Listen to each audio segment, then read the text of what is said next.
और यहाँ अगर विपक्ष का आदमी कोई सवाल पूछे कि आपने 40,000 की रिश्वत क्यों ली, तो दुश्मन मान लेंगे कि प्रधानमंत्री आवास योजना पर रिश्वत क्यों चल रही है, प्रधानमंत्री स्वच्छ भारत अभियान योजना के तहत कितना पैसा आ रहा, दिया कितना जा रहा। ना तो आज तक नगर पंचायत सैथल के अंदर कोई ऐसा कंपटीशन हुआ जिससे एजुकेशन को कोई रास्ता मिलता, या किसी नौजवान को आगे बढ़ाने की कभी कोई बात नहीं की गई। नहीं, यहाँ पर कोई कोचिंग सेंटर का प्रावधान है। यहाँ नगर निगम चुनाव की तारीख सामने आ चुकी है। 11 मई को इलेक्शन होने हैं, साथ ही साथ नगर पंचायत के इलेक्शन भी होने ही वाले हैं। इस वक्त हम मौजूद हैं सैथल में। नमस्कार, मैं हूं रश्मि सक्सेना और आप देख रहे हैं खबरें दुनिया। आज हम आपको मिलवाने वाले हैं पिछड़ा वर्ग कांग्रेस प्रत्याशी जिला अध्यक्ष ईदुल हसन जी से और जानते हैं कि सैथल को उनसे क्या उम्मीदें हैं। नमस्कार सर। नमस्कार मैडम। सर, जानना चाहूंगी आपसे कि अगर सैथल की जनता की बात करें तो वो किस तरह का चेयरमैन चाहती है आपके अनुसार? देखिए मैडम, जनता सैथल की हो या किसी और नगर पंचायत की, जनता हमेशा यही चाहती है कि हमारा नेता ईमानदार हो और जनता की सेवा के लिए काम करे। खेल का मैदान यहाँ पर नहीं है। दूसरा, सबसे पहले उसके बाद यहाँ नगर पंचायत सैथल के अंदर एक लंबे समय से डिग्री कॉलेज नहीं है, जो बहुत ज़रूरी है। उसके बाद सैथल नगर पंचायत के अंदर कोई ऐसा साधन नहीं है जिससे कि हमारे नौजवानों को रोजगार मिले। नगर पंचायत सैथल के अंदर 154 वृद्धाओं की पेंशन बनी हुई है। क्या कस्बे, इतने बड़े कस्बे के अंदर 154 वृद्धाएं होंगी या 200 वृद्धाएं होंगी? अब विधवा पेंशनों को ले लीजिए आप, विधवाओं की पेंशन यहाँ नहीं बन पा रही, वो परेशान फिर रही हैं। विकलांगों की कोई पेंशन नहीं है, कोई देख रेख करने वाला उनकी नहीं है। हम देखते हैं, हम जाते हैं, लोगों से मिलते हैं, उनका दर्द हम महसूस करते हैं। जिसका काम होना चाहिए था उसका काम नहीं हो रहा, जिसका काम नहीं होना चाहिए था, जो सक्षम है, जो पैसे वाला है, जो करोड़पति है, जिसके घर में गवर्नमेंट सर्वेंट हैं, उनका काम हो जाता है और गरीब का काम रह जाता है। जो भी कार्य नगर पंचायत सैथल में हुए हैं, जैसे नगर पंचायत सैथल में अभी एक GTI बना, तो उस पर मैं बहुत विशेष कहना चाहूँगा नगर पंचायत सैथल की जनता से, और जहाँ तक भी मेरी आवाज़ पहुँच रही है, मुझे नगर पंचायत सैथल के अंदर 5 ऐसे नाम बता दीजिए कि जिससे GTI बनने से फ़ायदा हुआ जिसको। या नगर पंचायत सैथल के अंदर एक स्विमिंग पूल बना, तालाब सौंदर्यीकरण के तहत जो स्कीम आई थी उसमें उन्होंने स्विमिंग पूल बनवाया। तालाब सौंदर्यीकरण की स्कीम से स्विमिंग पूल से क्या 5 लोगों के नाम बता दीजिए जिससे कि जनता सैथल के लोगों को फ़ायदा हुआ हो। मतलब वो सुचारू रूप से कार्य नहीं हो रहा। ये सिर्फ पैसे खींचने के धंधे हैं मैडम। ये पैसे खींचने की प्रिप्लानिंग सिस्टम है। इसमें कोई सैथल की आवाम को न लाभ हुआ है और न आने वाले भविष्य में लाभ होगा।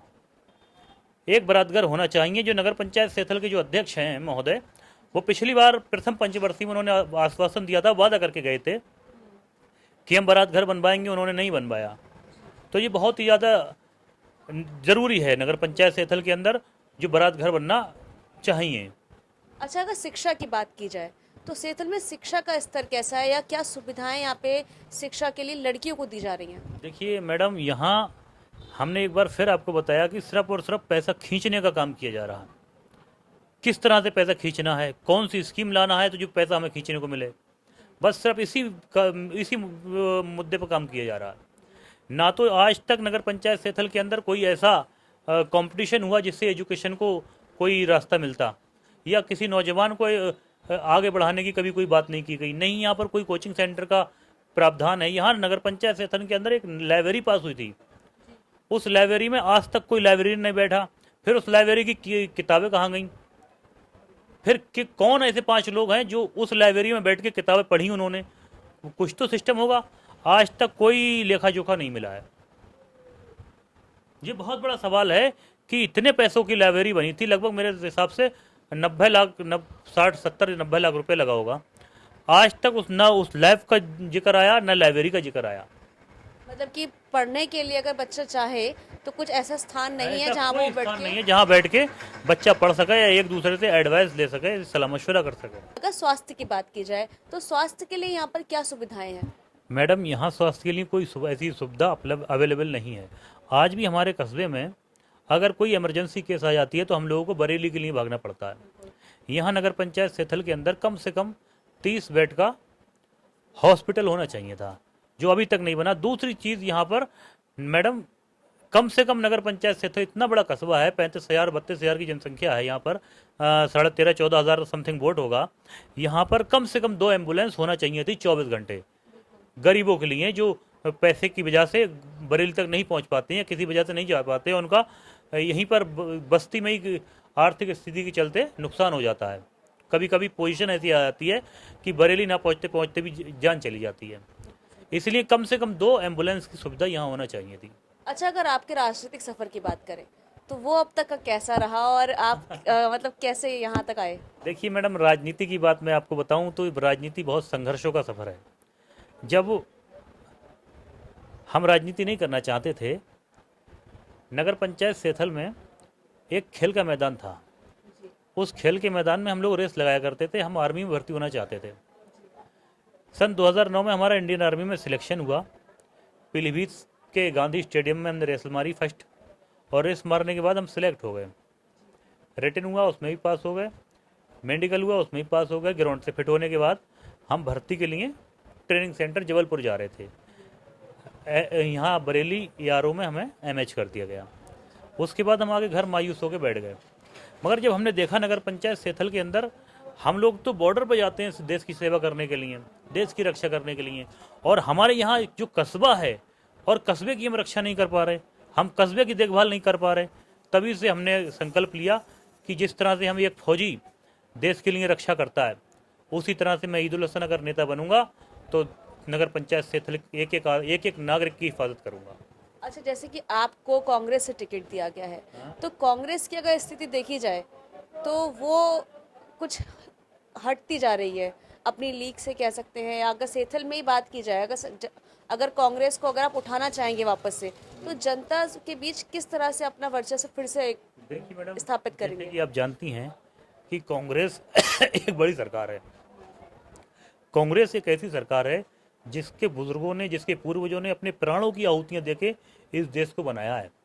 कांग्रेस एक ऐसा संगठन है जिसने ताने बाने की तरह, एक घोंसले की तरह इस देश को, कंट्री को बनाया है। और पता नहीं क्या चीज़ ऐसी हो गई जो जनता कांग्रेस से नाराज़ हुई। फिलहाल आज की जो पोजीशन है, उस पोजीशन में जनता उम्मीद भरी नज़रों से देखती है तो कांग्रेस की तरफ देखती है, क्योंकि कस्बे की हालत नहीं बल्कि पूरे देश की हालत निंदनीय है। अच्छा, आपने देश की हालत की बात कही, तो मैं आपसे यही जानना चाहूंगी कि जैसे राहुल गांधी की खुद की उनकी समाप्त कर दी गई है सदस्यता, तो फिर वापस से कांग्रेस किस तरह से उठेगी? देखिए मैडम, जिस वक्त की बात है, समय समय की बात है। हालांकि उन्होंने भारत जोड़ो यात्रा में बहुत लंबा, बहुत अच्छा एक वक्त दिया। नहीं, आपको शायद पता होगा, इंदिरा गांधी जी का दौर था जब इंदिरा गांधी जी की सदस्यता रद्द कर दी गई थी।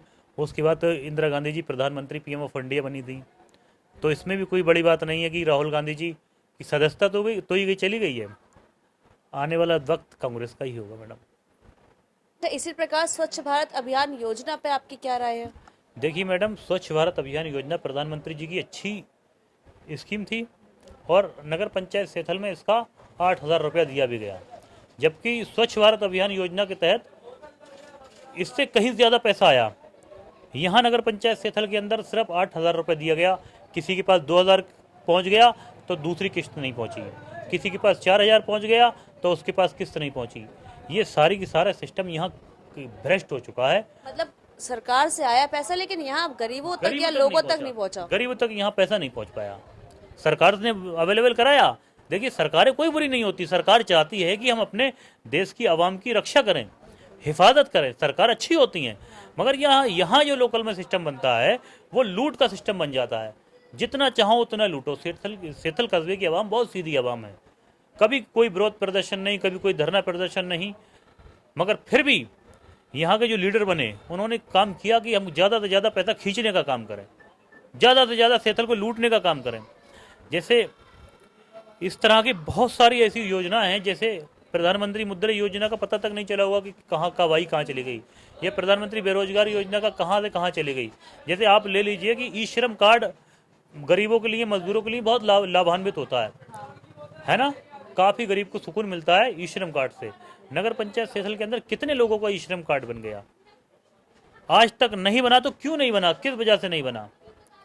ये बहुत सारे सवाल हैं। आवाम जानना चाहती है। जो चाहती है, जनता चाहती है भाई हमारा ई श्रम कार्ड क्यों नहीं बना। कोई 1500 रुपये दे के ई श्रम कार्ड बनवा रहा, कोई 2000 रुपये दे के, जैसे जिसका हिसाब बन रहा वो बनवा रहा दुखिया। मगर लेकिन ये तो फ्री था ना। फ्री थी, स्कीम थी, गवर्नमेंट की स्कीमें फ्री आती हैं। कि सेथल जो है वो किसानों का और मजदूरों का कस्बा है, और साथ ही साथ पूर्व जो चेयरमैन है उन्होंने बहुत सारे कार्य किए हैं इनके लिए, तो आपकी इस पे क्या राय है? देखिए मैडम, आपने मुझसे अभी ये पूछा कि सेथल मजदूरों का कस्बा है। हम मानते हैं, हाँ, नगर पंचायत सेथल के अंदर 80% लोग मजदूर और किसान हैं। तो हम ये बस आपको बताना चाहते हैं कि आपने ये भी कहा कि अध्यक्ष ने बहुत काम किया उनके लिए। देखिए मैडम, हमारी कस्बे के अंदर बहुत बहुत बड़े बिल्डिंग्स और बहुत बहुत बड़ी इमारतें बनी, जिसमें जीटीआई बना, कन्या इंटर कॉलेज बना, बारात घर बना, 2 बारात घर लगभग बन चुके हैं। उसके बाद जो भी निर्माण हुआ, रोड का हुआ या फिर नाली का हुआ, इसमें बेइंतहा काम हुआ। जैसा पैसा आया वैसे ही काम भी हुआ। उसके साथ साथ सेथल नगर पंचायत के एक भी आदमी को यहाँ मजदूरी नहीं दी गई। तो मजदूरों का गढ़ होकर के मजदूरों को नौकरी नहीं है। मजदूरों का गढ़ होने के बाद भी सेथल नगर पंचायत के अंदर एक भी मजदूर को मजदूरी नहीं दी गई। चाहे वो राजमिस्त्री हो, राजमिस्त्री भी बाहर से आए, उन्होंने यहाँ आके काम करे। हालांकि हमारे कस्बे के जो मिस्त्री थे वो बाहर काम करने के लिए जाते थे थैला लेके, मगर बाहर वालों ने आके यहाँ हमारे यहाँ कस्बे में काम करा। आखिर ऐसा क्यों? देखिए, ये विचारधाराओं की बात है। जो उनको अच्छा लगा, जिसको अच्छा लगेगा उसी को तो काम करवाएंगे। अब ये उनसे पूछिएगा ऐसा क्या कारण था कि आपने सेथल की आवाम को काम नहीं दिया। पेंट वाले को इन्होंने काम नहीं दिया, कारपेंटर को इन्होंने काम नहीं दिया, और राजमिस्त्री को काम नहीं दिया, टाल पत्थर वाले को काम नहीं दिया। तो इतने बड़े कस्बे के अंदर जब हम सब लोग मजदूर हैं, हमें भी काम चाहिए। हम बाहर जाते हैं काम करने के लिए, जो बाहर पैसा मिलता है वो आप दूसरों को दे रहे हो। हम बाहर से लेके आ रहे हैं, हमारे यहाँ दूसरे कमा के ले जा रहे हैं। अगर ये काम हमारे यहाँ के गरीबों को मिलता तो काफ़ी उनको सुकून पहुँचता। ये बहुत निंदनीय है। और मैं उनसे नगर पंचायत सेथल के जो भी अध्यक्ष जी हैं उनसे कहना चाहता हूँ, जब आप सेथल की आवाम को काम नहीं दे सकते तो आप वोट लेने का कैसा हक रखते हो? उनसे क्या जवाब है उनके पास? आप वोट मांगने के लिए उनके पास जाओगे, काम को अगर वो जाए कहेंगे आपसे तो आप बाहर वालों को दोगे हैं। तो जिससे आप वोट ले रहे हो, जिसको आप काम दे रहे हो, उसी से आप वोट ले लो। सेथल की आवाम आपको क्यों वोट देगी? अरे जब हम काम करने के लिए बाहर जाएंगे थैला लेके, तो हम वोट आपको क्यों देंगे? उससे पहले जो नगर पंचायत सेथल में चेयरमैन बने, उन्होंने यहाँ की आवाम को आवाम से काम कराया, सेथल की आवाम भी कम करती थी। मगर ये जो सिस्टम आया 10 साल से, चक्कर ये बना कि मैडम बाहर के लोग यहाँ आ गए। हमने बाहर के लोगों को जिम्मेदारी दे दी, मोटी बड़ी जिम्मेदारी थी नगर पंचायत की। बरेली के रहने वाले लोग थे, उनको हमने कस्बे की जिम्मेदारी दे दी। उन्होंने सारा सिस्टम बाहर से लाके लगा दिया। हमारे कस्बे के मजदूर को उन्होंने टुकड़ों पर लाके खड़ा कर दिया। अगर वक्त पड़ जाए, टाइम पर कोई मुसीबत की परेशानी घड़ी आ जाए तो उसको 1000-2000 दे देते हैं, मगर उसको काम क्यों नहीं देते हैं आप? ये पूछिए। अगर आप काम देंगे तो उनकी बेरोजगारी कम होगी, प्लस उनका जो आने जाने का कन्वेंस है वो भी कम पड़ेगा। भाई यहाँ से आदमी अगर बरेली तक काम करने की जाता है तो दुर्घटनाएं भी हो जाती हैं, एक्सीडेंट भी हो जाते हैं, परेशानी भी होती है। यहाँ घर में रह के आदमी काम करेगा, टाइम से जाएगा, टाइम से आ जाएगा। भाई खून पसीना बहाएगा तभी तो आदमी पैसा देगा। जब बाहर वाले को आप काम दे रहे हो तो इन गरीबों को दे देते, मगर नहीं, सारा की सारा सिस्टम बाहर से। एक एक मजदूर बाहर का चलेगा। लॉकडाउन में पूरी बस्ती महामारी से जूझ रही थी, तब बाहर वाले यहाँ हमारे यहाँ काम कर रहे थे आके, और हमारे कस्बे के अंदर भुखमरी फैली हुई थी। ये निंदनीय था मैडम। बुरी स्थिति, बहुत ही बुरी स्थिति। और सबसे ज़्यादा बुरी स्थिति यह है कि यहाँ पर फ्रॉड, झूठ, पाप, डिवाइडिंग, जैसे अंग्रेज सियासत करते थे, भाई को भाई से जुदा करना, चचा को भतीजे से लड़ा देना, मामू को भांजे के खिलाफ भड़का देना। इन्होंने डिवाइडिंग कर दिया। डिवाइडिंग रूल, जिस तरह से अंग्रेजों की नीति थी डिवाइडिंग रूल, तो वो उस नीति पर काम किया जा रहा कस्बे के अंदर। मगर जनता समझ चुकी है, जनता सब देख चुकी है।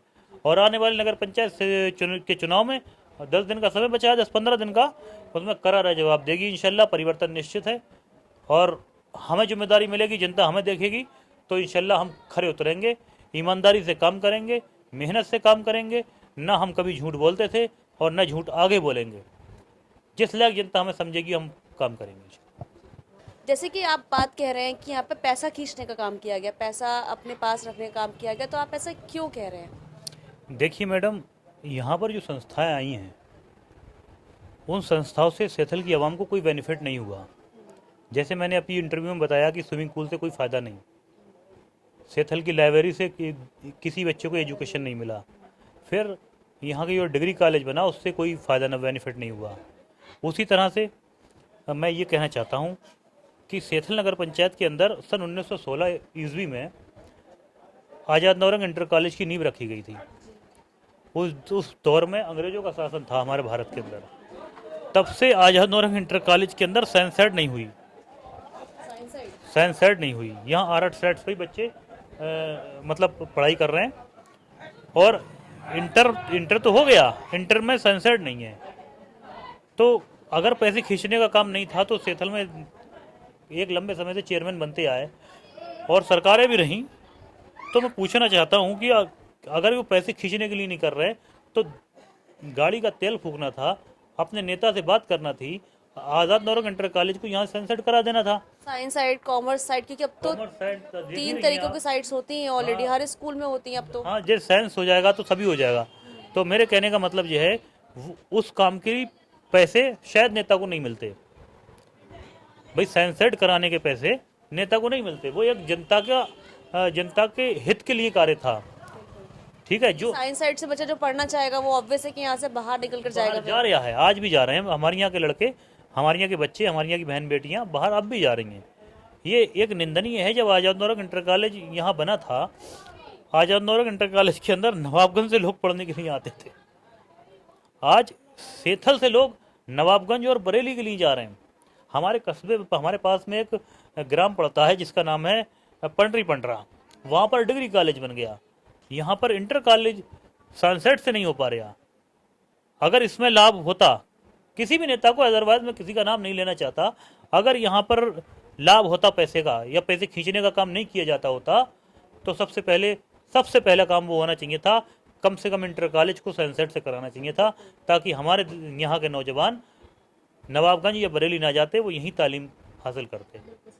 यहाँ आज टीचरों की कोई कमी नहीं है आज़ाद नौरंग इंटर कॉलेज में, और यहाँ कोई कमी टीचरों की नहीं, बहुत सारा टीचर हैं, मगर करें तो करें क्या, यहाँ सनसेट से नहीं है तो एडमिशन नहीं कर सकते।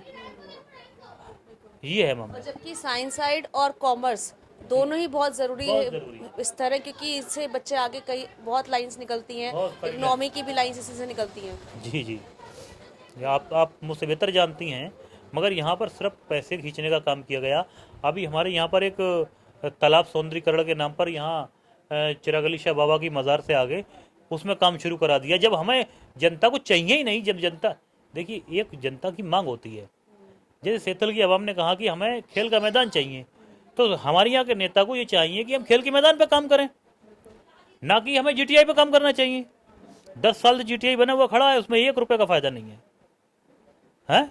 सिर्फ स्कीम आई, करोड़ का कैश बनाया, बस बात खत्म। तो बच्चों का एडमिशंस वगैरह कुछ नहीं है जीटीआई में? कोई एडमिशन नहीं है। ये बहुत ही ज़्यादा निंदनीय है, समझ रही हैं आप। और आज भी सैथल नगर पंचायत के अंदर बहुत से ऐसे काम हैं जिसको मतलब पैसा खींचने के लिए करने की कोशिश की जा रही है। उनका मकसद नहीं है, उन्हें ये भी लेना देना नहीं कि फ़ायदा होगा या नफ़ा होगा, नुकसान होगा, कोई लेना देना नहीं। उन्हें सिर्फ और सिर्फ मकसद उनका यह है किसी भी तरह से पैसा आए। यहाँ राजनीति जनता की सेवा के लिए नहीं की जा रही, यहाँ राजनीति को बिजनेस बना लिया है। अगर जनता की सेवा करने की राजनीति होती तो गरीब का मकान बनता। मैडम गरीब का मकान बनता, जो आज गरीब टपकती हुई छत के नीचे रह रहे हैं। मैं बस्ती में निकलता हूँ जब वोट मांगने के लिए, तो लोग रो रो के मुझसे कहते हैं कि भाई हमारा ये मकान है, और जब बारिश होती है तो बारिश बाहर रुक जाती है, हमारे घर में बारिश के बाद भी बारिश होती रहती है। दिल रोता है उनकी समस्या को सुन के। आखिर कौन सी ऐसी वजह रही, क्या गुनाह किया था उन गरीबों ने? खुद जाते हैं डोर टू डोर, जैसे आज वोट मांगने के लिए जा रहे हो, डोर टू डोर आज कन्वेंसिंग करने के लिए जा रहे हो, जाते उनके पास और देखते कौन सा मकान बनने का है, कौन सा मकान बनने का नहीं है। मगर नहीं, इन्होंने उगाही करवाई, बस्ती के अंदर बेतहाशा उगाही हुई, 40-40 हज़ार रुपये तक की रिश्वत नगर पंचायत के अंदर चली। और मैं उनसे पूछना चाहता हूं जो नगर पंचायत सेथल के अंदर विपक्ष का रोल अदा करते हैं, जो 2000 वोट किसी ने ले लिए घर बैठ गया, किसी ने 3000 वोट ले लिए वो घर बैठ गया, किसी ने 1500 वोट लिए वो अपने घर जाके बैठ गया। मैं उन नेताओं से कहना चाहता हूं, विपक्ष का काम होता है आईना दिखाना, और सत्ता पक्ष का काम होता है उसके बताए हुए रास्ते पर काम करना। विपक्ष कोई विरोधी नहीं होता, विपक्ष ऐसा नहीं होता विपक्ष आतंकवाद होता है या टेररिस्ट होता है।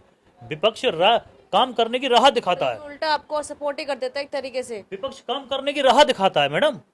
और यहाँ अगर विपक्ष का आदमी कोई सवाल पूछे कि आपने 40,000 की रिश्वत क्यों ली, तो दुश्मन मान लेंगे।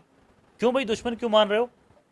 अरे अगर हम नगर पंचायत सेथल के अंदर बने चेयरपर्सन, तो विपक्ष के नेताओं को सम्मानित किया करेंगे कि उन्होंने कितने मुद्दे हमारे खिलाफ उठाए, ताकि उनका हम समाधान कर सके। बिल्कुल हम समाधान करने की कोशिश करेंगे, उनकी समस्याओं का समाधान निवारण करेंगे। उनसे कहेंगे कि आपने बहुत अच्छी राय हमें दी, बहुत अच्छा मशवरा दिया आपने हमें, उस पर हमने काम किया और जनता का भला हुआ। जनता के भला करने का बात यहाँ कहाँ हो रही है? यहाँ तो सिर्फ लूट पे पड़े हैं, जितना चाहो उतना लूट लो। सेथल की जनता सीधी है, फिर यहाँ के नेता गूंगे हैं, बोलेंगे नहीं, कहेंगे नहीं, ना पूछेंगे कि प्रधानमंत्री आवास योजना पर रिश्वत क्यों चल रही है, प्रधानमंत्री स्वच्छ भारत अभियान योजना के तहत कितना पैसा आ रहा, दिया कितना जा रहा, ये कौन पूछेगा? ये विपक्ष का काम होता है मैडम। मगर उस आवाम से मैं कहना चाहता हूँ, नगर पंचायत सेथल की सीधी सादी आवाम से कहना चाहता हूँ, एक बार आप अपने दिमाग से सोचें, आप अपने सीने पर हाथ रख के सोचें, जिस नेता के साथ आप खड़े हैं, जो भी विपक्ष का लीडर है, या तो वो सत्ता में पहुंच जाए या फिर विपक्ष में रहेगा, दो ही चीज़ें तो रहती हैं। अगर वो आपकी आवाज़ नहीं उठा पा रहा, तो आपको ऐसे व्यक्ति के साथ खड़ा नहीं होना चाहिए। आपको ऐसे व्यक्ति के साथ खड़ा होना चाहिए जो अगर चुनाव पोजीशन हार की भी हो तो भी विपक्ष का रोल ईमानदारी से अदा करे। सत्ता चलाने में भी विपक्ष का बहुत बड़ा रोल होता है। अच्छा, अगर आप जनता के लिए जनता द्वारा चुनकर अगर आते हैं चेयरमैन के पद पर, तो आप जनता के लिए क्या सुविधाएं देंगे? देखिए मैडम, अगर ऊपर वाले की द्वारा जनता ने हमें चुना तो हम ईमानदारी से काम करेंगे। जो भी जनता के लिए स्कीम्स आएगी वो ईमानदारी से उन तक पहुंचाने का काम करेंगे। पहली बात, सेथल नगर पंचायत की आवाम को या नौजवानों को, उनके लिए हम खेल का मैदान देंगे। एक डिग्री कॉलेज की व्यवस्था यहाँ नगर पंचायत सेथल के अंदर नहीं है, उसको कराएंगे। दूसरी चीज़, हम एक ऐसे साधन की यहाँ पर स्थापना करेंगे जिससे हमारे इस कस्बे का नौजवान बाहर मजदूरी करने ना जाए। हम चाहेंगे कि हमारे कस्बे का नौजवान यही काम करे, अपने जीवन यापन यहाँ कर दे। क्योंकि अपने पीछे इंटरव्यू में मैंने कहा कि कई एक्सीडेंट ऐसे हो चुके हैं जिससे दिल फट जाता है। तो हम ये चाहेंगे कि उनके लिए हम ऐसी सुविधा दें जिससे कि उनको यहीं रोजगार मुहैया कराया जाए। चलिए, बहुत बहुत शुभकामनाएं आपको। और हमने बात की ईदुल हसन जी से, उन्होंने बताया कि ऐसी बहुत सी समस्याएं हैं जो सेथल काफ़ी लंबे वक्त से जूझ रहा है, जहां लेकिन वो अगर चेयरमैन बनते हैं तो लोगों को बहुत सुविधाएं देंगे, डिग्री कॉलेज की व्यवस्था कराएंगे, साथ ही साथ सबसे ज़रूरी काम वो यहाँ पर बेरोजगारी को ख़त्म करके रोज़गार के अवसर बनाएंगे, ताकि यहाँ का जो युवा है, यहाँ का जो यूथ है, वो आगे बढ़े और अपने घर में रहकर ही अपनी नौकरी ढूंढे और अपने जीवन यापन करने की अलग अलग सुविधाएं पा सके। इसी प्रकार की जानकारी के लिए जुड़े रहिए हमारे साथ, तो देखते रहिए खबरी दुनिया।